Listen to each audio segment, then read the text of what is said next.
Hartford Online Radio Network. onthehorn.com.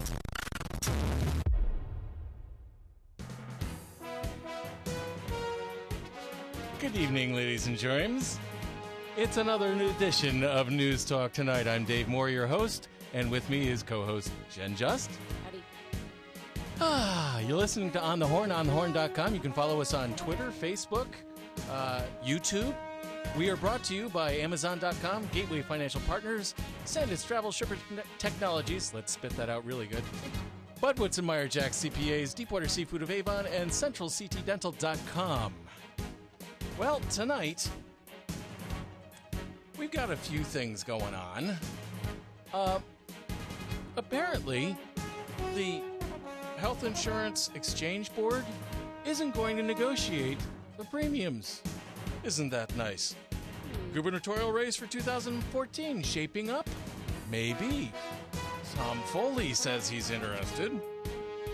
And Kevin Limbo has certified a higher deficit than what the governor came up with. And finally, negative balance prompting borrowing. Yay. You know, I realize that we've been kind of heavy on the financial stuff in the last,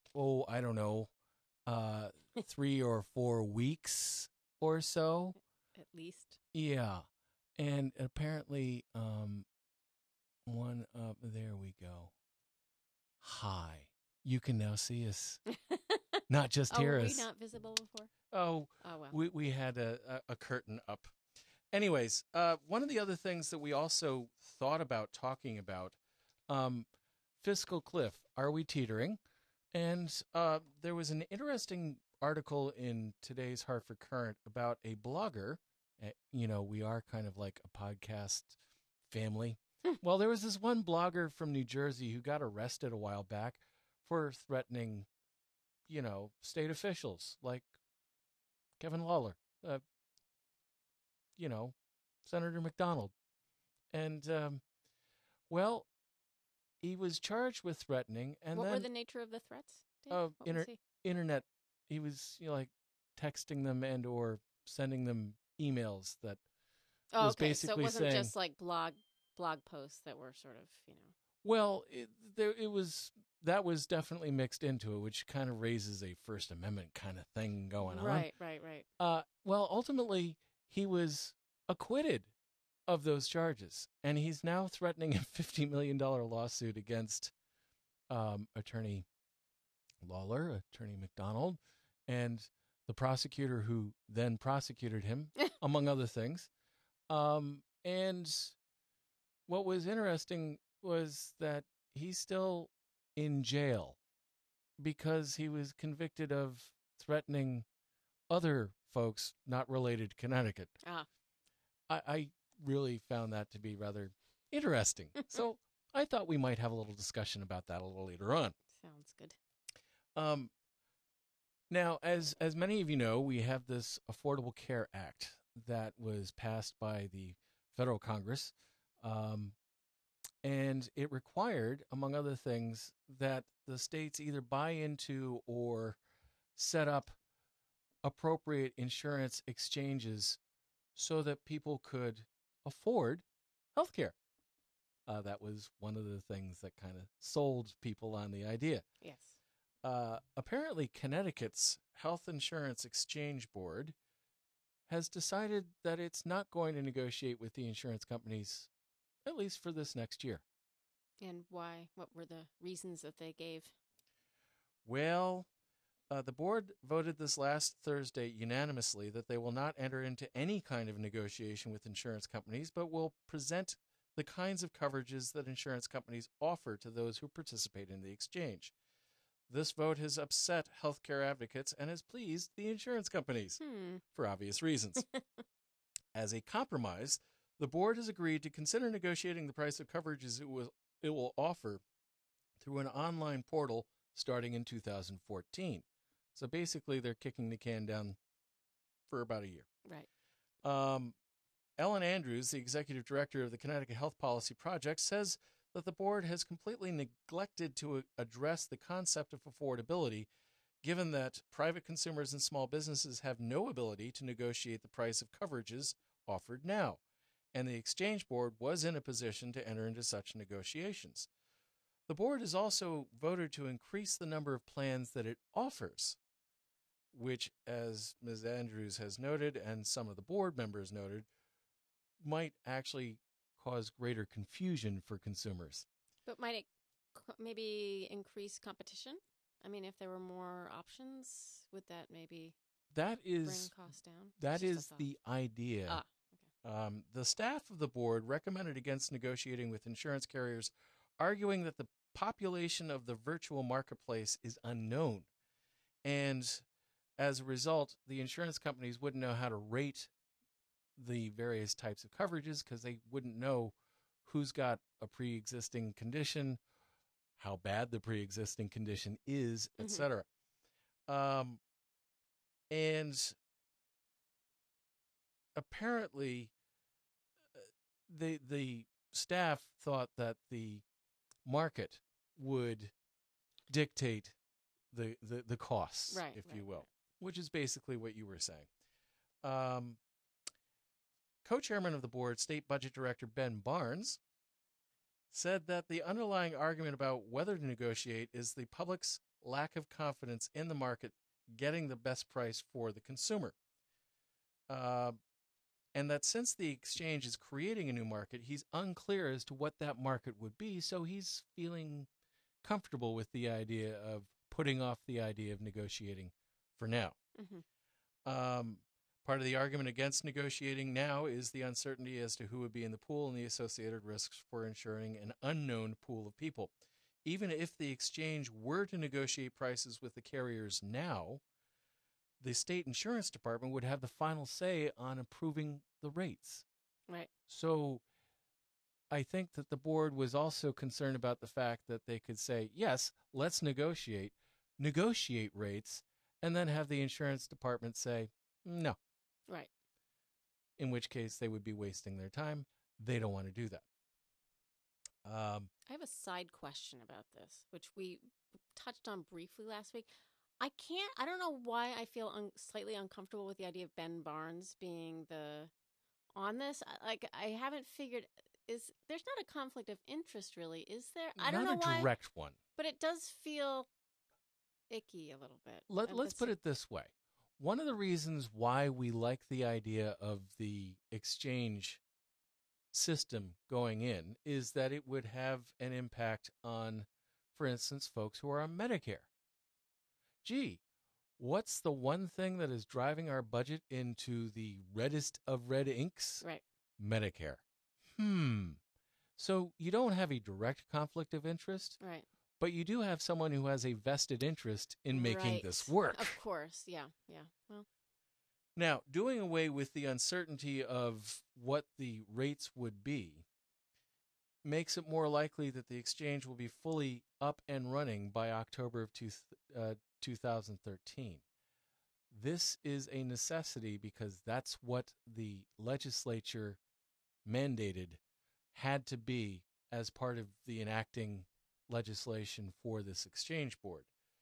In other words, I think that the board was also concerned about doing away with enough uncertainty so that they could be able to assert to the legislature that they were in fact in compliance with the law as it exists now. Right. Now, of course, if there were issues with starting up, the board could ask the legislature for some additional time, but that would require the General Assembly to do something about that when we know that the General Assembly is not always the fastest of institutions to deal with time issues. Right, exactly. You know. Now, one of the other things that we're going to be talking about, too, is the deficit, which seems to be growing even as we speak. Indeed. That is apparently inspiring one of the folks that we come to know and love in 2010, a fellow by the name of Tom Foley. Tom Foley has indicated an interest in running for governor in 2014. He is sitting down with editorial boards starting this last week and going forward to discuss his intention to run. Foley said last Friday, "I'm planning to run for governor because I'm concerned about our state." That's a neat quote. The news of Foley's thus far unofficial announcement has come on the heels of the news of the growing deficit in this year's budget. Foley believes that Governor Daniel P. Malloy's policies are to blame for the current fiscal woes. Quote, "There are 20,000 fewer Connecticut residents with jobs since he took office," Foley said. When Malloy took office in 2011, he eliminated a $3.7 billion, with a B, folks, Right. Yes. dollar deficit, with the second largest tax hike in the history of the state of Connecticut, and a $1.6 billion state employee concession. Malloy never ruled out tax increases to balance the budget while he was running for office. Foley, however, ran on the premise that the significant budget cuts were what was necessary and that he wouldn't raise taxes. Said Foley, quote, "I hate to say I told you so, but I told you so," end quote. Thanks, Tom. Yes. Malloy defeated Foley by over 6,000 votes, or 49.5% to 48.9% in 2010, making it one of the closest elections in state history. Malloy's senior advisor, Roy Ochiogrosso, said things would have been worse had Foley been elected. Well, it is hard to imagine without tax increases. I mean, how would things be better? I don't know. Said Ochiogrosso, quote, "The similarities between him and Mitt Romney are numerous." He would adhere to a failed, out-of-date supply-side economic theory, end quote. Foley, who owns a private equity firm that leverages distressed companies, sound familiar, folks, said that he wasn't aware that Ochiogrosso had an economics degree. Ochiogrosso replied that he didn't have a degree in economics, but that he does have, quote, "a degree in common sense." Oh my God, quote. It's starting already. It Yes. literally is starting already. It The looks campaign like has started. an exciting election for 2014, ladies and gentlemen. We didn't even have 2 weeks off. Well, what's now? We had what, a month? Not even a month. Not off. even a month. But this is just state politics. It's not national politics. Oh, no one's been discussing 2016 at all. Like, that's... I'm being I sarcastic. heard tell that Hillary is telling certain folks that she's really thinking of running. Wow. This is despite the fact that Hillary has publicly said she ain't running. Who knows? I don't remember her saying she wasn't running. I do remember her saying she wanted to take a break for a year. Funny thing, that would kind of coincide with, I don't know, exploratory committee being formed? Maybe? Could. She, traveling around the 50 United States would be a lot less travel than what she has been doing. Yeah, exactly. It would seem like nothing, I think. Indonesia, the Middle East. I mean, that's nothing. I think they said she's traveled to more countries than any other Secretary of State ever has, I think. Something like that. I think that the only Secretary of State who came closer would have been Henry Kissinger. Mm. And, he flew to China with Nixon.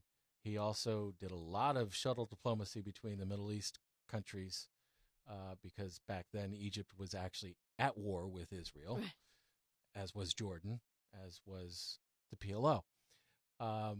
He didn't talk with the PLO, though. That we don't negotiate with terrorists, remember? Right. Anyways. Unless they're Republicans. No, sorry. Oh, ouch. Sorry, I couldn't resist. I'm going to try to pull us back to the center just a little bit. The deficit. Yeah, that wonderful thing called the deficit. Lembo has certified higher deficit than Malloy's office. What's interesting is Ben Barnes, the budget director, the guy who's and member of the the exchange board for health insurance, came out with $365 million last week. What the comptroller, whose job it is to certify where we're at, is basically saying that we're going to be in the hole to the tune of about $412 million. Now, how do Malloy's people? Why are they countering? I mean, how do they say that he's wrong, given that Lembo's the actual comptroller? Well, that's interesting. As required by law, Lembo has called upon Governor Malloy to offer a deficit mitigation plan within the next 30 days because he has certified a deficit that is above 1% of general funds appropriations. The difference in the deficit projections is attributable entirely to higher spending projections. Quote, statewide agency appropriations projected to year end are running above their appropriated levels even after consideration of OPM's, Office of Policy Management's, estimated deficiency appropriations, Lembo said yesterday. Medicaid, the largest single gross appropriation line item in the budget, is significantly above the budget target. End quote.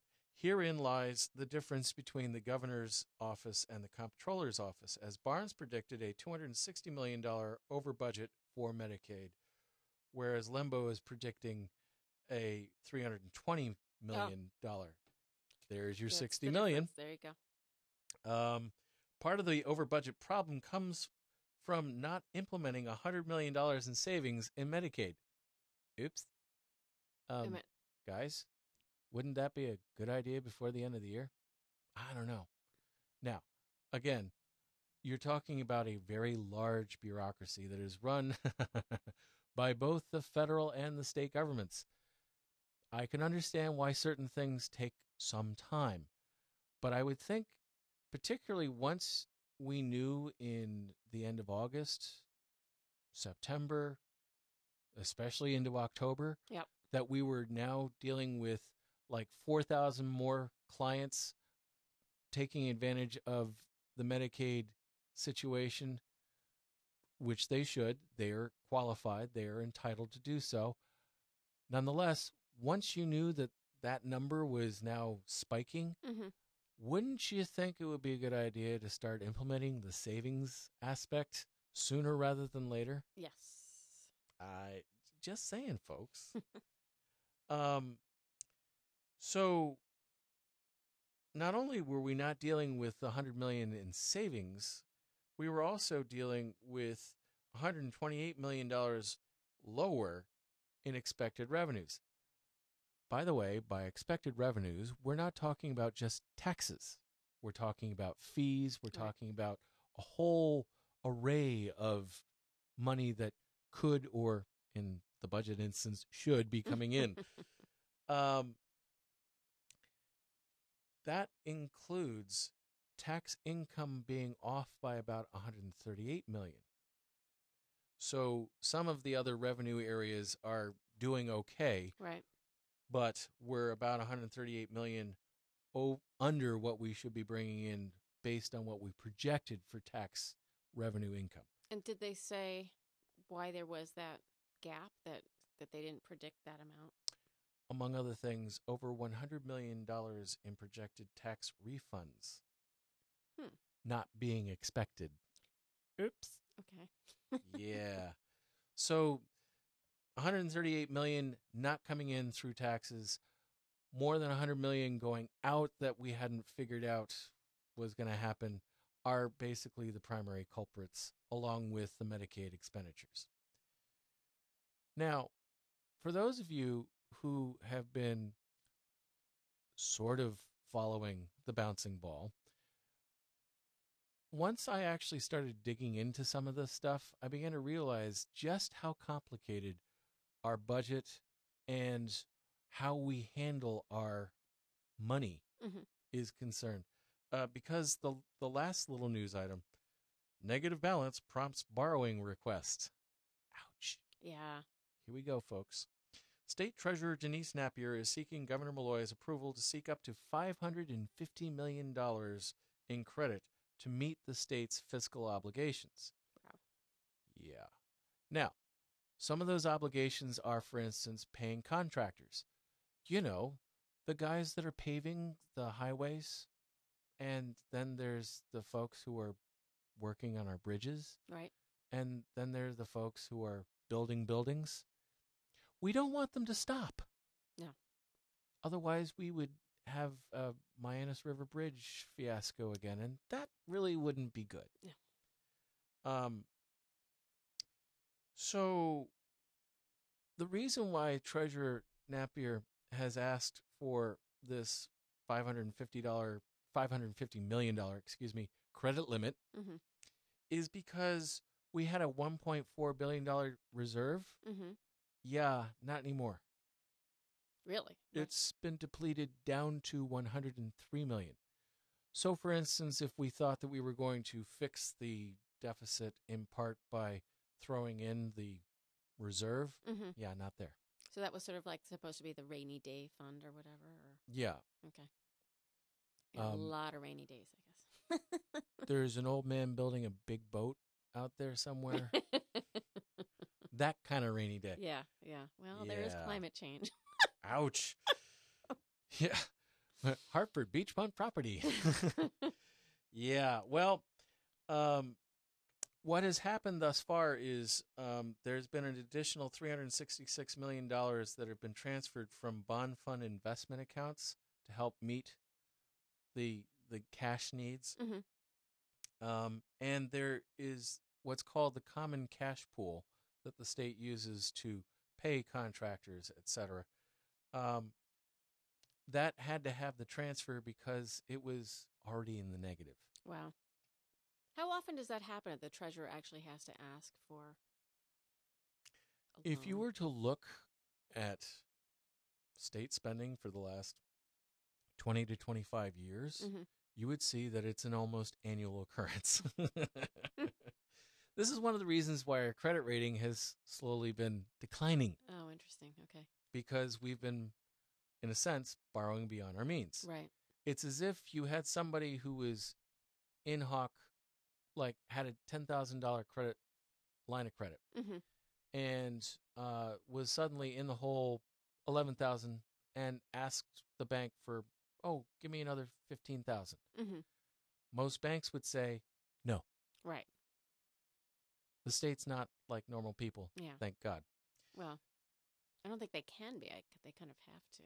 Now, the governor has approved the treasurer's request.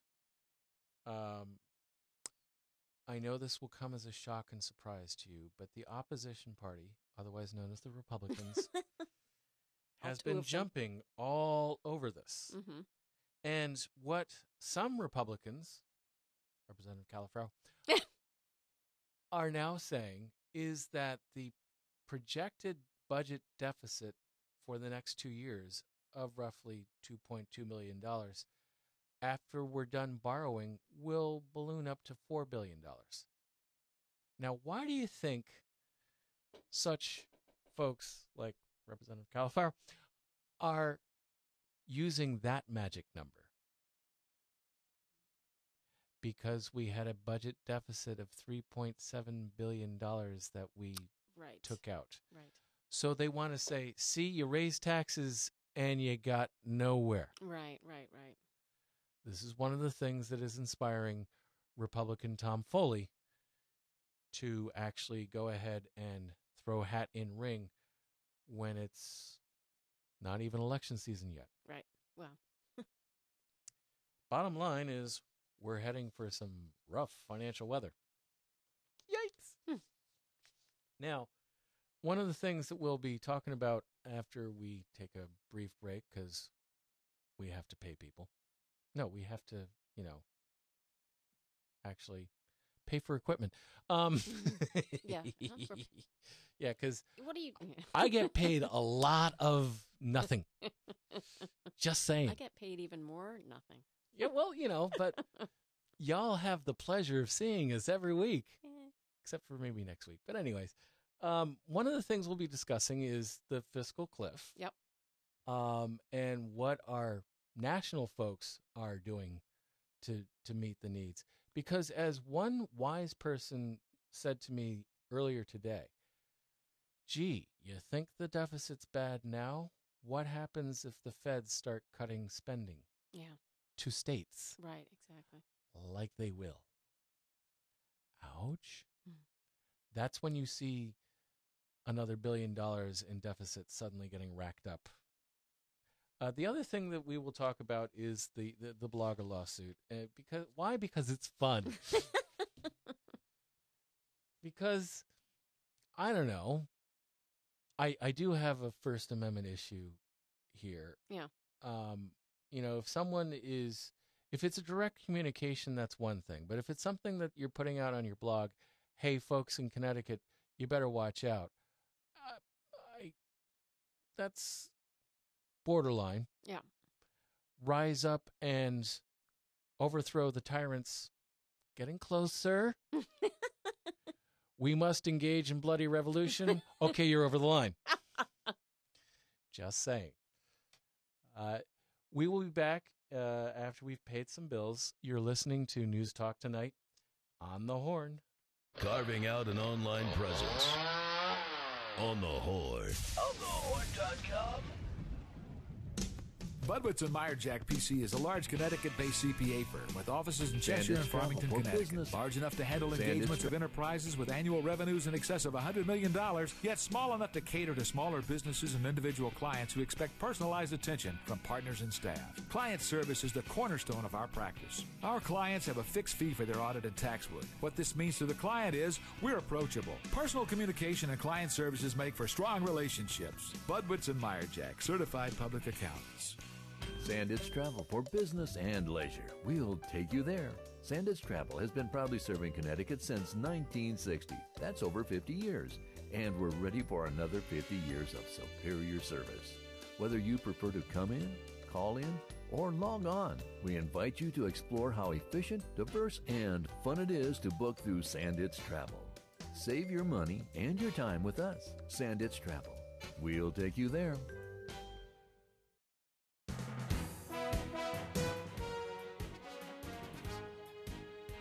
Okay, don't get excited, folks. We're still doing ads. Deepwater Seafood of Avon. Have you been to the only fish market in Farmington Valley? Deepwater is located on Route 44 and is open 6 days a week, Monday through Friday, 10 a.m. to 6:30 p.m., and Saturdays, 10 a.m. to 5 p.m. One of the best things about Deepwater is their fish are fresh. 3 deliveries daily to meet your needs. And boy, they are fresh. Menu items of grilled fish, scampi, fish and chips, soups and bisques, chowders. For your catering needs, authentic paella, and I actually have it on high authority, probably by the name of Ray Dunaway, says that the paellas that Deepwater puts out are the best. Cedar plank salmon sides, and always the traditional New England clam bake. Deepwater also has the very best shrimp cocktail that you'll find anywhere, and I mean anywhere. Really, folks. Call in your order at 860-676-9657, and they'll have your order ready for pickup when you arrive. Deepwater Seafood of Avon, not just for the halibut. We're also brought to you by CentralCTDental.com, Doctors Camp, Sambor, and Lupini. For serious issues or routine checkups, go nowhere else. Easy to get to on the Plainville-Farmington line. Call 860-747-5761, or make an appointment online at CentralCTDental.com. The Fiscal Cliff. The Fiscal Cliff. There are some folks out there who've actually called it the fiscal curb. Or slope, I've even heard. Yes. In other words, they're kind of daring Congress to really up their disapproval ratings even further by ignoring basic things like, upping the federal credit limit, or extending the tax cuts, or whatever. And I think Congress was at a 9% approval rating in the last few weeks. Yep. And, all right, what's been going on? Well, the president put out a plan. Now, I will agree with the Republicans on one thing. The plan did not fully flesh out where some of the cuts would actually be made in some of the programs like Medicaid, like Social Security. Right. I'll grant you that. And it was not including covering up or closing off the loopholes like the Republicans have presented. Right. But it was pretty clear that the top 2 tiers of tax folks would not get their extended tax cuts. But even that doesn't necessarily add up as far as how you were going to not only deal with the immediate fiscal needs, but also how we're going to deal with the deficit. Right. I will grant you, the Republicans were actually right about that. The Republicans came out this week with their own proposal. Speaker Boehner talked extensively about closing off the loopholes. The problem is that the loopholes that he's talking about closing off are ones that Americans hold near and dear. Well, yes, one man's loophole is another man's benefit. Mortgage interest deduction Exactly. being one, medical deductions being another, and the earned income tax credit. For those of you who don't know, if you have small kids, you can enter into a particular formula and you get money back. Right. He was talking about killing that. Now, who does that impact? The middle class. Exactly. And he wasn't talking about anything other than certain cuts in the budget. Amazingly enough, most of them were centered on the entitlement programs. That's right, Social Security and Medicaid. Yay! Okay, so basically both proposals are what the opposing parties have been presenting to the American population for the last 9 months to a year. Mm-hmm. We had an election. The president presented one, and he won. The Republicans presented the other, and they didn't. Not only did they not win the presidential election, they lost seats in the Senate. Yes. And they lost seats in the House. Not enough to turn over the majority to the Democrats. But apparently the American people like a divided government. It's been so much fun to watch for the last 2 years. Nonetheless, it's pretty clear that neither plan really addresses the situation fully. You could argue, well, if you combine the two, maybe. I'm not so sure. It would be nice if they could get back to Simpson Bowl. I mean, just or some bipartisan group that could sort of take a look at everything and make a recommendation. But the recommendations weren't taken last time, so. Did you hear what Mr. Bowles said? No. Oh, my. Well, apparently he took umbrage with Speaker Boehner claiming to quote former Senator Bowles. Uh-huh. And former Senator Bowles called him out on it and said, I didn't say any such thing. Right. That apparently has not stopped the speaker from continuing to say that the Simpson Bowles part is saying that the Republicans are right. And Bowles is clearly and unequivocally saying, that's not what I said. If I was Simpson and Bowles, I'd be pretty irritated. Like they spent a lot of time on that proposal, and it was actually a good proposal when, and way back when. I think it probably still is. And if you think that the state financial situation is complicated, try the federal budget. That's a budget that is that thick, ladies and gentlemen. Yeah. That thick. You could kill someone if you dropped it from the second story. Many trees from Brazil gave their all for the budget. I did think that it was interesting that among other interest groups that Obama was meeting with, one of them was governors. And he said, these are the folks that are going to be implementing a lot of this. And I just thought it was... It's not just that these are the folks that are going to be implementing things. It's also these are the folks that are going to be directly impacted once we start making cuts. Right, exactly. Because, for example, our state budget is, in large part, a method by which our towns, our municipalities, deal with their own budget. Right. They expect certain monies coming in from the state either to fund educational aspects and or to deal with other police powers, etc. Mm-hmm. And the towns and cities are counting, in effect, on that money coming from the state. Guess what's going to get cut? Basically, not the education portion, because that's a constitutional right and nobody's going to want to deal with another Sheff versus O'Neill constitutional issue. No. But the other areas, those will get cut. Yeah. Well, just like the towns are impacted by the state cuts, the states are impacted by the federal cuts. For instance, what comes in as a Medicaid supplement from the federal government in order for the states to run the Medicaid in their various states could very well be cut. Right.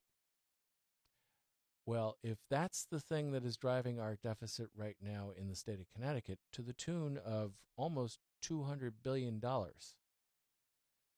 and the feds cut the 50% that they are already contributing, yeah, then you're going to see almost $500 million in money that the state's got to shell out in order to maintain the Medicaid programs, and nothing coming from the feds. Well, this is the thing that's really frustrated me lately, is to hear President Obama keep talking about how the deficits are the problem, when, you look at Keynesian economics, we should be actually implementing another stimulus. Actually, I'm sort of surprised to see that him coming back to the focus of, we need to deal with the deficits. One of the things that was in the president's proposal was, in fact, a stimulus package to the tune of, if I recall correctly, $712 million.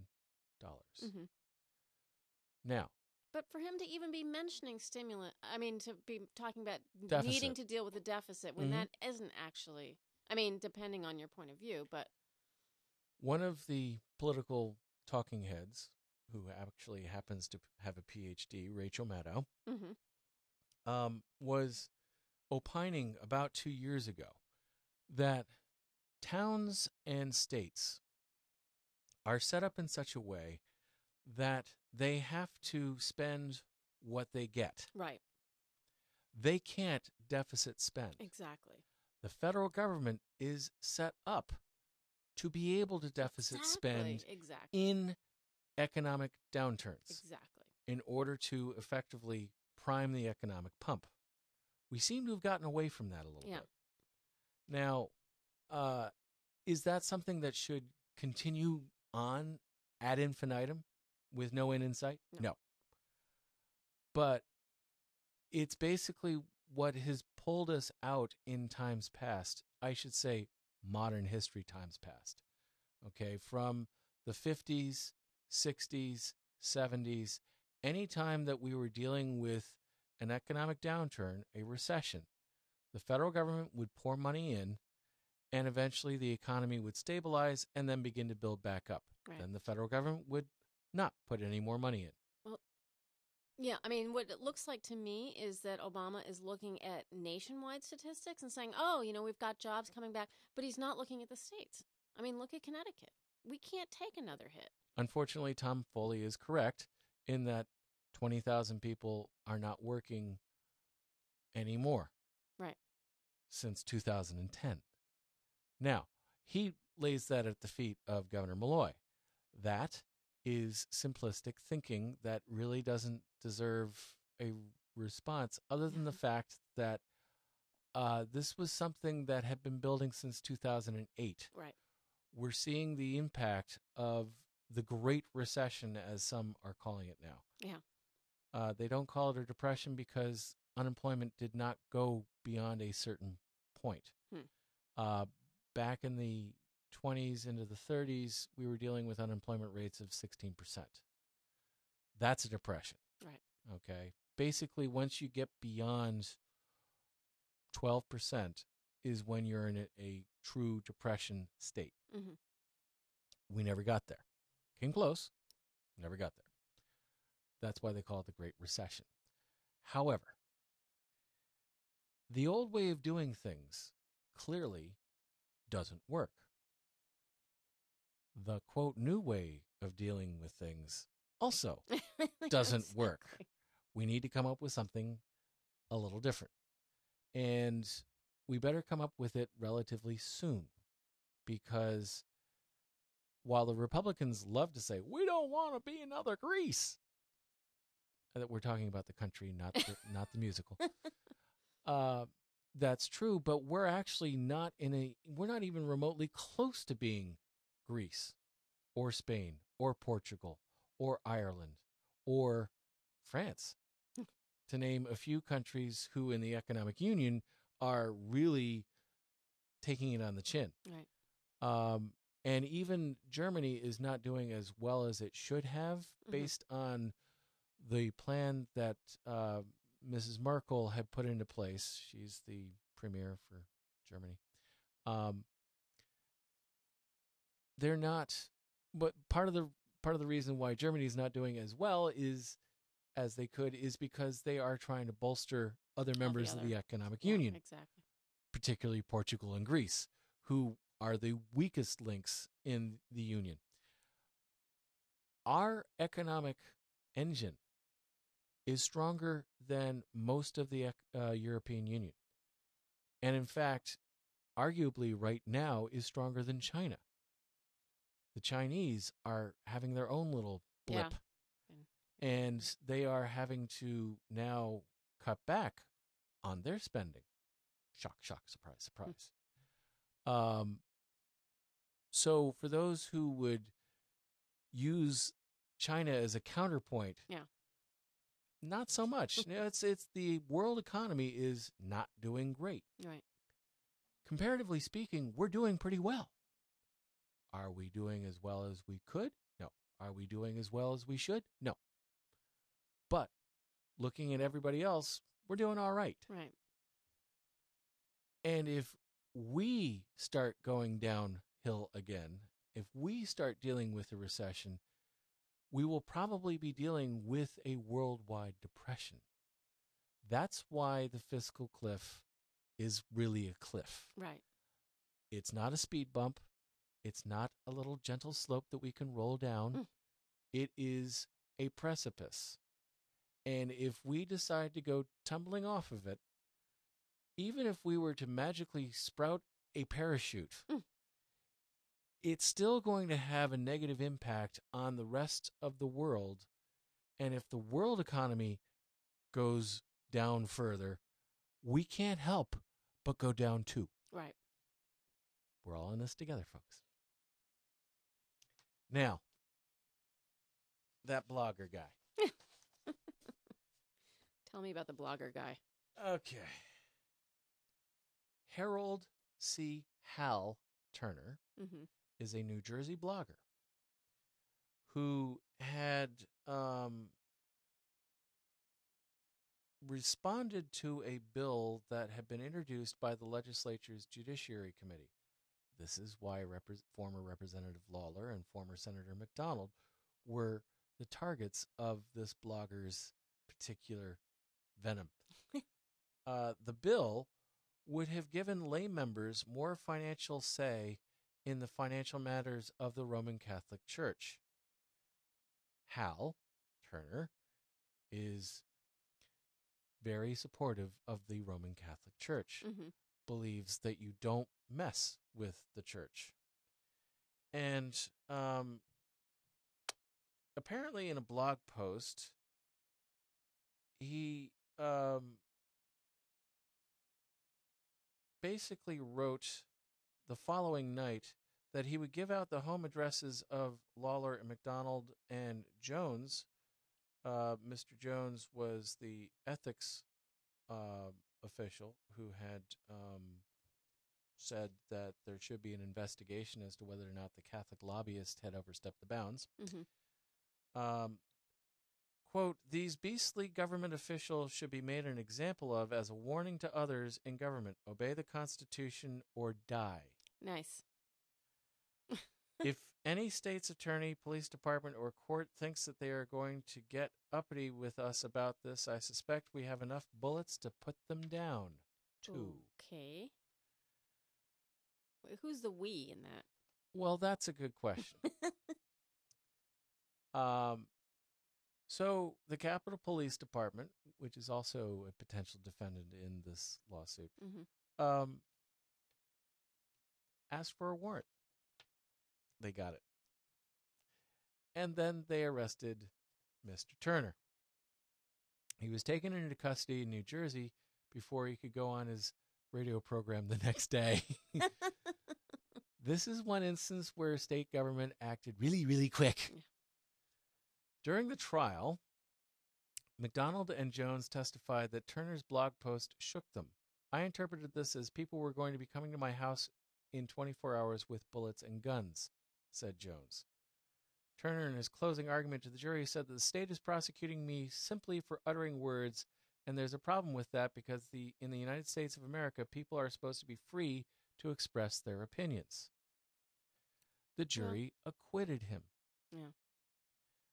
Now he wants to sue, let's see, Michael Lawler, Andrew McDonald, Timothy Boyle, a Capitol Police officer, the late Michael J. Fallon, who is the then chief of the Capitol Police, and retired state prosecutor Dennis O'Connor, and Assistant State's Attorney Thomas Garcia, who prosecuted Turner.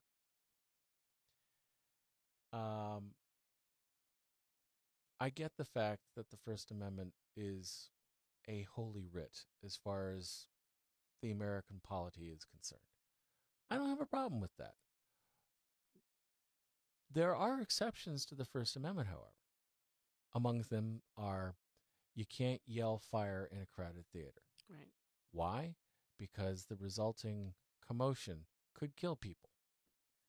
Now, whether saying we have enough bullets for them too... See, that doesn't sound like an opinion to me. That sounds like a threat. I mean, if it's a call to action, you then have a situation that is no longer as protected as it could be under the First Amendment. Right. If you are calling for harm to come to an individual, right, that's crossing the line. Exactly. Yeah. Now, I can certainly understand you not only are dealing with a First Amendment freedom of speech issue, you're also dealing with a First Amendment freedom of religion issue, because the legislation that Mr. Turner was objecting to was going to have a direct impact on his church of choice, the Roman Catholic Church. Okay. Granted. I'll give him that. But what he's suing these folks for is false arrest, false imprisonment, defamation of character. Here's the kicker, folks.